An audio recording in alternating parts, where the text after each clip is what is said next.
받으실 말씀은 레위기 17장입니다. 레위기 17장 10절과 11절 두 절만 보겠습니다. 레위기 17장 10절과 11절입니다. 다 같이 레위기 17장 10절로 11절 말씀 합독하시겠습니다. 이스라엘 집 사람이나 그들 중에 거류하는 거류민 중에 무슨 피든지 먹는 자가 있으면 내가 그 피를 먹는 그 사람에게는 내 얼굴을 대하여 그들 백성 중에서 끊으리니 육체의 생명은 피에 있음이라. 내가 이 피를 너희에게 주어 제단에 뿌려 너희의 생명을 위하여 속죄하게 하였나니 생명이 피에 있으므로 피가 죄를 속하느니라. 아멘. 이 말씀으로 피째 먹지 말라, 피째 먹지 말라라는 제목으로 연애 말씀을 나누겠습니다. 창세기 9장 1절에 보면은 동물을 음식으로 허용을 하고 있죠. 그러면서 하나님이 그럽니다. 피째 먹지 마라. 피와 함께 먹는 일을 금해라. 이렇게 명령을 하셨습니다. 오늘은 이 말씀과 함께 피에 대한 규례입니다. 어저께는 우리 대속죄일에 대해서 살펴봤습니다만 오늘은 이 피에 대한 규례로 이스라엘 백성들에게 명령하는 말씀입니다. 잘 해석해야 될 부분들이죠. 구약 성경을 보면은 야훼 하나님 말고 이방 신을 섬기는 사람들이 참 많았습니다. 이방 종교를 믿는 그 아말렉 같은 그런 사람, 다음에 이 가나안 종교에서 오는 모든 것들 보면은 그 특징이 뭐예요? 자기가 섬기는 신에게 제사를 드리는데 자식을 바칩니다. 자식을 그냥 이렇게 드린다 이런 게 아니고 자식의 생명을 바치는 거죠. 자식의 피를 그게 바치는 겁니다. 이런 일들이 인간 삶 속에 있었어요. 그럼 하나님이 하나님 형상대로 지은 그 사람을 죽여서 이방 신에게 제사 드리는 모습을 볼 때 얼마나 기가 차겠습니까? 그래서 이스라엘 백성들에게 가나안 땅에 들어가면은 또 과정에 있었어도 철저히 이 부분들을 명했습니다. 하지 못하도록 그만큼 생명을 귀하게 여긴다는 거죠. 그래서 오늘 보면은 그 규례 중에 피를 먹는 것을 매우 강하게 경계를 합니다. 그런데 피를 안 먹나요, 사람들이? 피를 먹죠. 민족들마다 피 다 먹어요. 옛날에 우리나라만 봐도 이 노루의 피는 장혈이다. 허약한 사람들을 위해서 피를 마시게 하고, 또 사냥꾼들은 노루를 잡아가지고 그 흐르는 피를 마시면 건강에 좋다고, 참 무식한 행위들을 많이 하곤 했습니다.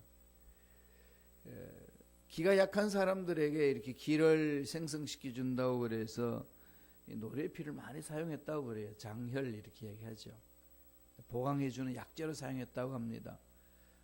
우리나라가 먹는 선지국도 피를 굳혀서 끓여서 먹는 거잖아요. 그럼 우리나라만 그랬을까요? 스웨덴도 그렇습니다. 스웨덴, 이 선진국의 스웨덴도 피를 푸딩처럼 가공해서 먹기도 합니다. 핀란드에서는 우리나라처럼 선지국 비슷하게 서프에 넣어가지고 먹기도 합니다. 시베리아 사람들은 뭘 먹을까요? 아예 술록의 피를 마신다고 그럽니다. 생피를. 그러니까 민족들마다 피에 대해서 영양분이 있다는 생각 속에서 먹고 마십니다. 이런 부분에 대해서 성경은 너무 강하게 강조를 합니다. 아주 강하게 강조를 하죠. 먹지 마라. 왜 그럴까요? 그럼 오늘날 우리들은 어떻게 해야 될까요? 이 말씀을 통해서 우리가 정리를 해야 되겠죠. 세 가지로 우리가 이 의미를 살펴볼 수 있습니다. 첫째로 피를 먹는 행위는 우상 숭배와 관련이 있기 때문에 먹지 말라는 거예요. 그 당시 피를 먹는 행위가 우상 숭배를 한다는, 숭배했을 때에 나타나는 현상은 동일합니다. 17장 7절에 보면은 이 말씀을 해요. 다 같이 한번 읽겠습니다. 그들은 전에 음란하게 섬기던 수염소에게 다시 제사하지 말 것이니라. 이는 그들이 대대로 지킬 영원한 규례니라. 당시 이방인들이 순염소 우상을 섬겼는데 그들은 제사의식에서 피를 마셨다고 합니다. 그게 그들의 어떤 제사의 모습이었어요. 이방신들 섬기는 보면 다 피와 관련이 있잖아요. 피. 그래서 피를 뿌리고 막 그럽니다. 그래서 이방신을 섬기는 그들이 수염소를 우상을 섬기는데 그 제사 방법이 이제 잡아가지고 피를 마시는 거죠.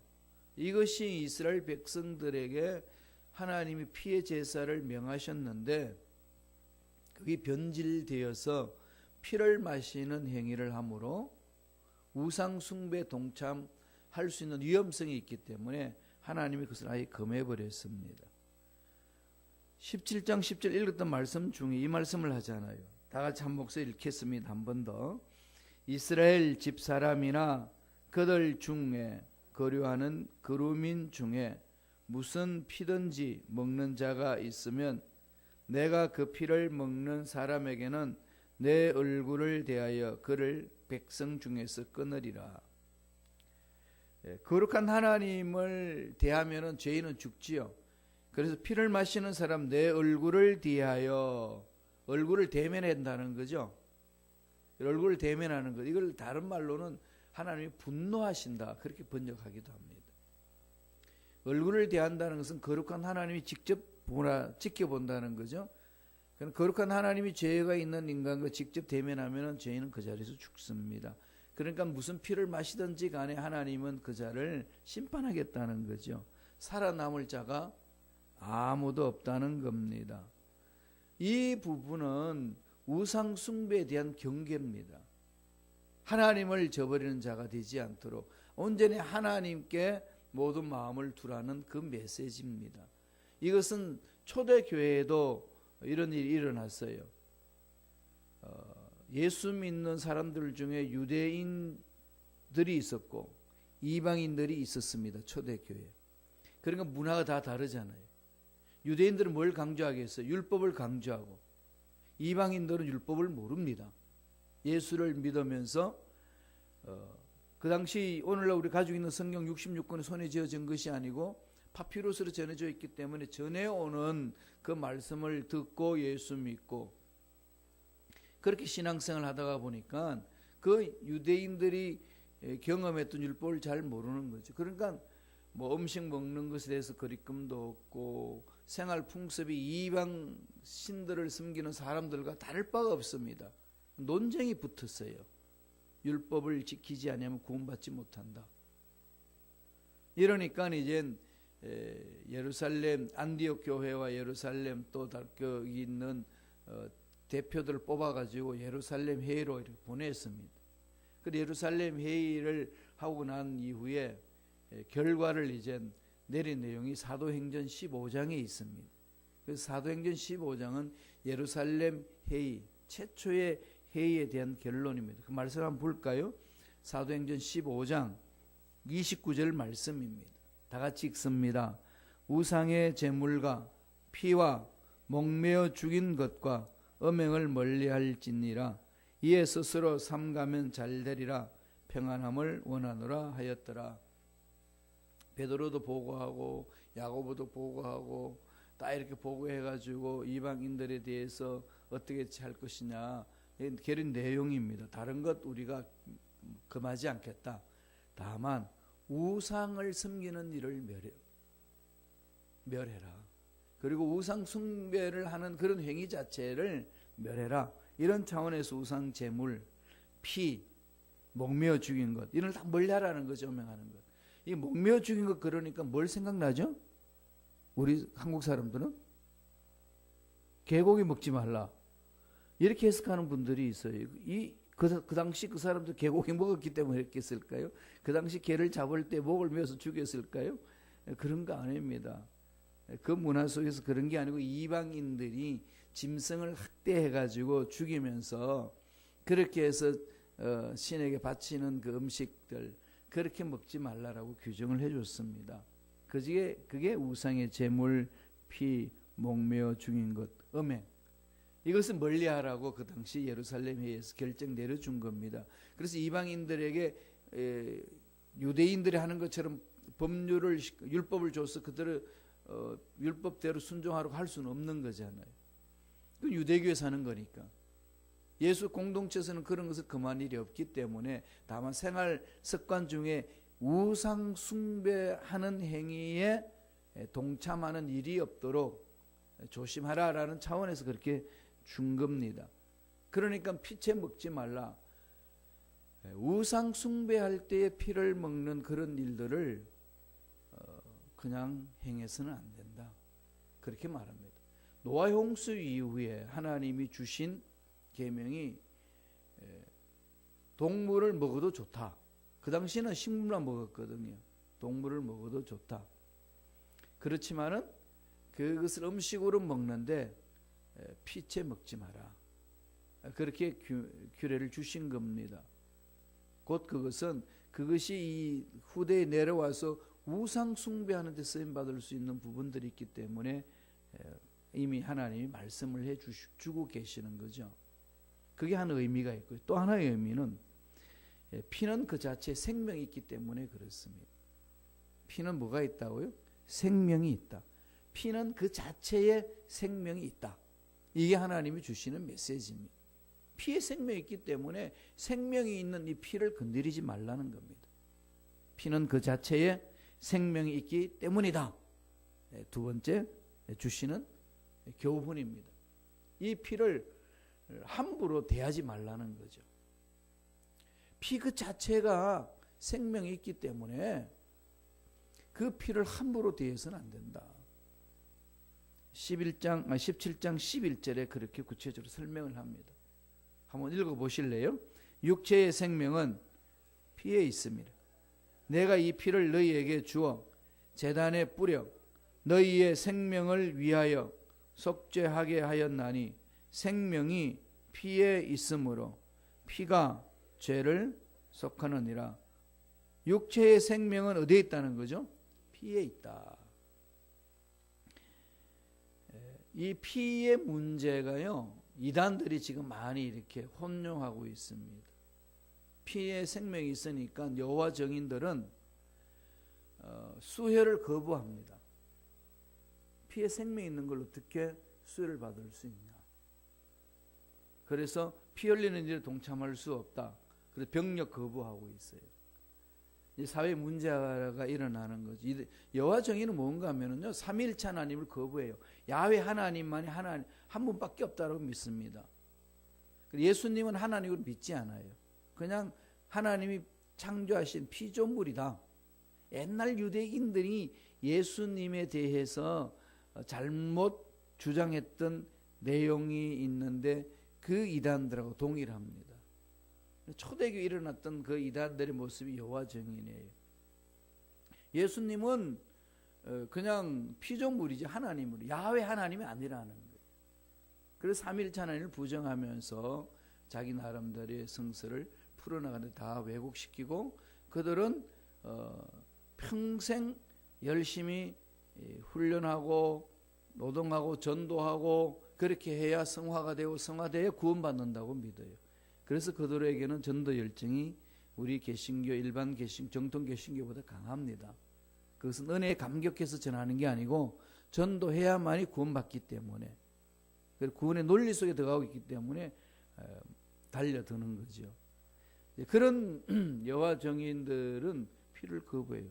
그런데 이 피라는 것은 생명을 보호하기 위하여, 하나님의 형상대로 지은 사람을 살리기 위하여 피에 생명이 있으니까 이걸 존중히 여기라고 했지, 그 사람을 살리는데 피의 수혈을 막으라 이런 말씀을 하지 않았다는 겁니다. 이 해석의 차이 때문에 병원에서도 부모가 자녀들이 수혈이 필요한데도 수혈을 거부해서 목숨을 잃는 그런 일도 종종 있곤 합니다. 이 잘 해석해야 된다는 거죠. 그러니까 피채 먹지 말라 이 말은 피에는 생명이 있다. 생명을 존중하게 여기라 이 얘기입니다. 하나님의 형상을 입은 사람들이기 때문에 사람에게 피를 존중히 여기라는 거죠. 생명을 존중히 여기라는 거죠. 동물도 마찬가지입니다. 음식을 먹기 위해서 배고픔을 채우기 위해서 먹고 살아나야 되기 때문에 동물을 잡아서 먹지 그 동물을 그냥 무조건 학대하고 학살시키는 일은 금해라는 겁니다. 무지막지하게 동물을 잡아서 죽이고 이런 일은 없도록 하라는 그 메시지입니다. 그런 자연 생태계와 함께 가는 거죠. 그게 하나님 아버지 마음이에요. 아버지 마음을 읽어야 되는데 문자 그 자체로 또 집중하다 보면 여호와 증인처럼 이방 잘못 적용을 해서 생명을 오히려 잃게 만드는, 그래서 하나님 뜻을 이루지 못하는 어리석은 행위를 할 수가 있습니다. 14절에도 이렇게 말하고 있어요. 레위기 17장 14절입니다. 다 같이 읽어볼까요? 모든 생물은 그 피가 생명과 일체라. 그러므로 내가 그 이스라엘 자손에게 이르기를 너희는 어떤 육체의 피든지 먹지 말라 하였나니 모든 육체의 생명은 그것의 피인즉 그 피를 먹는 모든 자는 끊어지리라. 피는 정말 중요한 거죠. 생명과 연관되어 있잖아요. 그러니까 생명 존중 사상입니다. 하나님이 피에 대한 강조는 생명을 존중하게 여기라, 귀하게 여기라. 그래서 함부로 살생하고 이런 일은 하지 말라는 그 아버지의 명령이죠. 그래서 아까 말씀드린 것처럼 창세기 9장 4절에서는 고기를 먹되 핏째 먹지 말라, 그렇게 이야기를 합니다. 생명에 대한 귀중성을 알려주기 위한 하나님의 목적이 있는 거죠. 그리고 또 이우상 숭배를 하는 그 사람들의 꼬임에 넘어가서 그런 유혹에 넘어가지 않도록 막기 위해서 하나님이 이 피에 대해서 강조를 하고 있습니다. 피에 대한 규례는 한마디로 말하면 항상 하나님의 형상을 입은 자들이 하나님의 뜻을 따라서 하나님의 마음을 늘 마음판에 새기면서 사람을 바라보고 동물을 바라보면서 더불어 살아가라는 하나님의 메시지입니다. 거기에서 벗어나기 시작하게 되면 문제가 있는 거죠. 그러나 핏째 먹지 말라 이 말 들으니까 선지국 먹지 말아야 된다, 먹으면 죄다, 그래서 안 먹는 사람이 있어요. 그걸 신앙과 결부시키면 안 됩니다. 예수님은 우리에게 이제는 자유를 주셨잖아요. 예수 안에서 단번에 모든 죄는 다 드렸고 모든 제사를 완료시켰습니다. 이제 피가 제사에 쓰여지지 않습니다. 피는 예수의 보혈의 피로 끝난 겁니다. 온 우주의 모든 죄를 다 짊어지고 간 거죠. 그리스도의 보혈의 능력은 그렇게 강합니다. 더 이상 피가 필요 없는 거죠. 예수 십자가만 바라보면 됩니다. 흘려주셨기 때문에. 그래서 주님의 보혈을 찬양하고 믿고 높이는 거죠. 그렇게 하신 목적이 뭐죠? 진리를 알지니 진리가 너희를 자유케 하리라. 자유함이거든요. 하나님이 주신 자유를 마음껏 누리는 겁니다. 그것도 방종이 아니라 하나님의 말씀 안에서, 하나님 진리 안에서, 뜻 안에서 그렇게 부르짖는 것 아니겠어요? 그럼 음식은 그냥 음식이에요. 주신 거예요. 그래서 사람 체질에 따라 음식을 선택해 먹기도 하고 건강을 위해서 안 먹고 선택해서 먹고 절제하는 거지, 그게 그냥 하나의 우상을 섬기는 것처럼 그것을 어떤 신앙과 결부시켜서 이거 먹으면 죄고 저걸 먹으면 죄가 아니다 이런 식으로 풀어나가기 시작하게 되면은 예수 그리스도의 보혈의 능력을 제한하는 겁니다. 자유를 주셨어요. 그래서 오늘날은 하나님 예수님을 더 잘 섬기기 위해서 나는 이 음식 금식하잖아요. 그러니까 난 이런 음식은 내가 먹고 싶지 않다라고 해서 절제할 수는 있습니다. 그러나 그 자체에 이 율법에서 명했기 때문에 먹으면 안 된다라고 하는 그 자체가 그리스도의 보혈의 능력을 제한한다는 겁니다. 이미 주님은 자유를 주셨어요. 마음껏 먹을 수 있습니다. 다만 거기 아버지 마음을 담아야 돼요. 뭐라고 그랬죠? 그냥 동물을 학대해서 그냥 피를 마음대로 흘리고 이런 짓을 해서는 안 된다는 거죠. 그것은 아버지가 주신 마음입니다. 그렇게 집중해야만이 나가야 됩니다. 그렇지 않고 이거 동물을 먹으면 안 되고 피를 먹으면 안 되니까 무조건 식물을 먹어야 돼. 채소 먹어야 돼. 채식주의를 강조하는 데 있잖아요. 제7일 한식교회는 채소로도 충분히 건강할 수 있다. 물론 그 사람이 어떤 건강 이론일 뿐이지 그게 신앙과 결부되어 가지고 그렇게 해야만이 하나님 뜻을 이루는 삶이다라고 말하면은 성서를 왜곡한다는 겁니다. 하나님이 주신 그 마음을 왜곡하는 거죠. 자유예요. 진리를 알지니 진리가 너희를 자유하라. 이 말씀을 늘 마음판에 새기시다. 예수님 안에 참 자유를 맛보는 겁니다. 그러면은 여러분들이 등산하다가 배가 고플 때 절에 갔어요. 절의 음식을 먹어도 되나요? 먹으면 안 되나요? 막 혼돈이 생겨요. 갈등이 있어요. 배고프시면 드세요. 그냥 하나님 주신 거예요 다. 그죠? 그게 귀신이 붙어 있지 않습니다. 그래서 음식에 귀신이 붙어 있으면 먹으면 배탈이 날까요? 안 해요. 소화불량 걸려가 배탈 날 뿐이지. 귀신이 붙어가지고 그 음식을 먹어서 설사한다고 배탈 나는 것 아닙니다.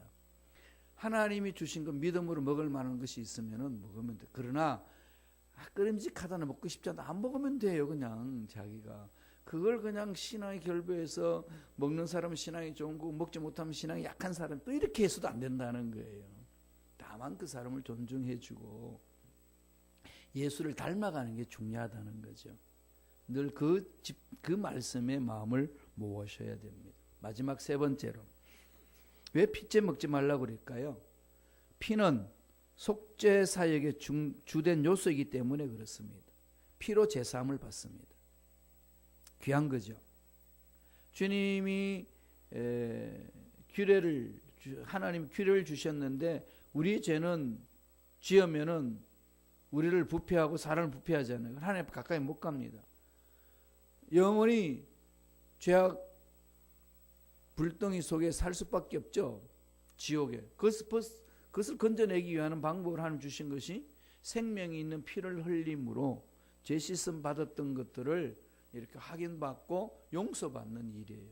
그래서 하나님이 제사 제도를 주신 겁니다. 우리 읽었지만 한 번 더 읽어보죠. 레위기 17장 11절입니다. 레위기 17장 11절 다 같이 읽습니다. 육체의 생명은 피에 있습니다. 내가 이 피를 너희에게 주어 제단에 뿌려 너희의 생명을 위하여 속죄하게 하였나니 생명이 피에 있으므로 피가 죄를 속하느니라. 피를 먹지 못하게 한 것은 피에 생명이 있기 때문이고 피에 생명이 있다고 강조한 것은 피가 죄를 속하고 속죄하고 생명을 보존하기 때문에 귀한 거라는 거죠. 존귀하라는 겁니다. 생명은 너무 중요한 거잖아요. 그래서 이걸 경외 여기지 말라는 겁니다. 하나님 규례 주신 그것을 아무렇지 않게 인간적인 생각으로 그냥 하지 말라는 겁니다. 하나님 명령을 어기지 말라는 거 아니겠어요? 아론의 두 아들 나답과 아비후가 어땠습니까? 하나님이 정하신 불을 가져와서 제단에 불을 지피라고 그랬는데 이 말을 한 귀로 듣고 흘러버리는 거죠. 똑같은 불인데 뭐 무슨 불이든 무슨 상관이 있어. 괜히 저러는 거지. 아버지가 이제 그렇게 하러 가르쳤더니 아버지가 이제 나이가 늙어가지고 몰라서 그렇지 현대는 그렇게 안 해도 됩니다. 아버지 그냥 지가 원하는 불을 가져와서 제단에 불을 지폈다가 그 불이 그냥 그들 다 삼켜버렸습니다. 그러니까 이 세상의 가치관과 타협하지 말라는 거죠. 늘 약속의 말씀을 붙들고 살라는 그 메시지입니다. 그것처럼 피에는 생명이 있고 피는 존귀한 거고 피로 통하여서 속죄함을 주시는 은혜가 있기 때문에 그 피를 존귀하게 여겨서 나아가야 된다는 거죠. 우리 속죄 받을 수 있는 중요한 요소 있는데 그걸 함부로 경시 여기면은 하나님의 그 명령을 경시 여기는 것도 동일한 것이다. 그 속죄로 사용하고 있는 그 피를 경멸을 여기지 마라. 피째 먹지 마라. 그러니까 늘 존귀하게 여기라. 이 메시지입니다. 히브리서 9장 22절에 이렇게 말씀을 합니다. 한번 읽어보실래요? 다 같이 읽습니다. 율법을 따라 그의 모든 물건이 피로써 정결하게 되나니 피 흘림이 없은즉 사함이 없느니라. 죄 지은 사람 다 죽어야 돼요. 그런데 죽은 사람 살아날 수 있는 유일한 길은 누군가가 피를 흘려줘야 됩니다. 그래서 양의 피를 잡으라는 거예요. 피를 뿌리라는 겁니다. 소의 피를 뿌리라는 거죠. 염소의 피를 뿌리라는 겁니다. 대속죄일에는 제사장이 들어가 성소도 피를 뿌리고 지성수 피를 뿌리면서 나오잖아요. 실질적으로 보면은 우리가 죄 사함을 받는 곳 거룩한 것 같지만은 무슨 냄새가 진동할까요? 성막에 들어간 피 비린내가 진동하는 거죠. 그럼 뭘 의미하나요? 피는 죽음을 멸해준다는 거죠. 누군가가 죽어서 피를 흘렸고 그 죽음의 피를 통하여 가지고 죄 지은 사람이 죽고 이제 살아난다는 그 의미를 부여해 주는 거죠. 그럴 때 누군가 죽어야 됩니다. 그 짐승을 잡아서 피를 흘리게 한 거죠. 그 모든 일들을 예수님이 오셔서 단번에 다 정리해 버렸습니다. 하나님 온 인류의 죄를 다 짊어지고 대신 피를 흘려 주신 거죠. 누구를 위하여? 저와 여러분을 위하여. 내 죄를 위하여서 대신 흘려 주셨습니다. 그래서 그것을 믿는 자들은 본인이 직접 그와 같은 제사를 드리지 않아도 되고 내가 피를 흘리지 않아도 됩니다. 예수님이 다 이루어 주셨으니까 그것을 감사하고 감격해하고 찬양하고 높이고 그 사랑에 헌신해 나가는 것이 신앙생활입니다.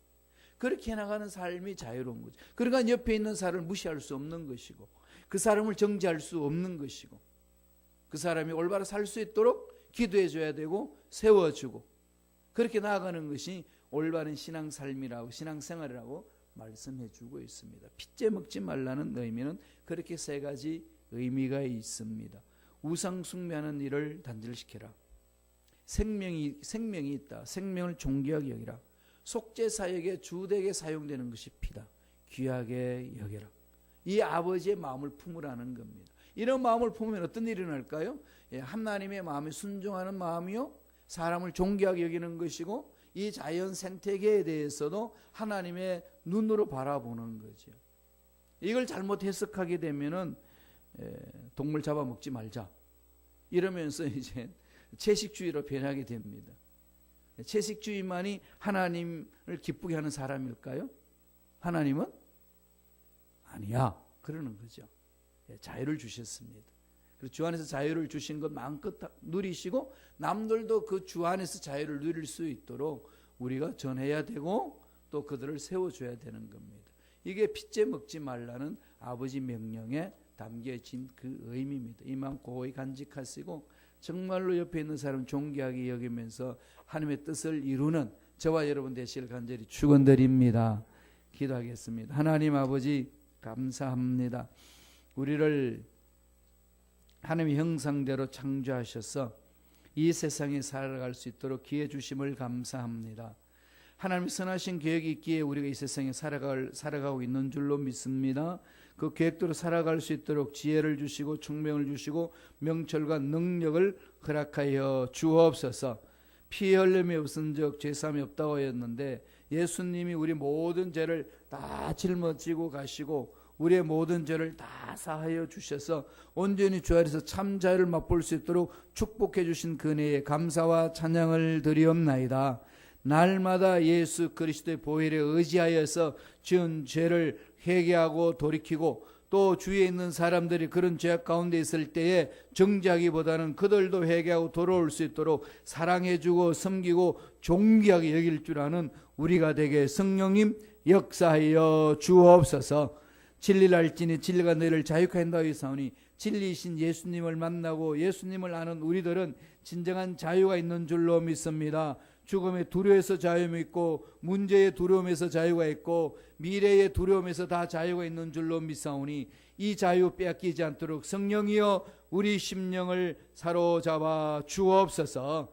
예수 이름으로 명하노니 하나님의 자녀들을 괴롭히는 모든 흑암의 세력들은 떠나갈지어다. 악한 영은 사라질지어다. 병만은 사라질지어다. 머리부터 발까지 깨끗하게 치유함을 받을지어다. 참 진리 안에서 참 자유를 맛보는 멋진 삶을 살아갈 수 있도록 성령님 강하게 역사하여 주시옵소서. 은혜 감사히 귀한 예물 드립니다. 드린 손길 기억해 주시고 30배, 60배, 100배, 1000배, 만배 복을 받아 누리며 하나님께 영광 돌리며 나누는 멋진 삶을 살아가는 복된 손길들 되게 축복하여 주옵소서. 감사하고 예수님의 이름으로 축복하며 기도드리옵나이다. 아멘.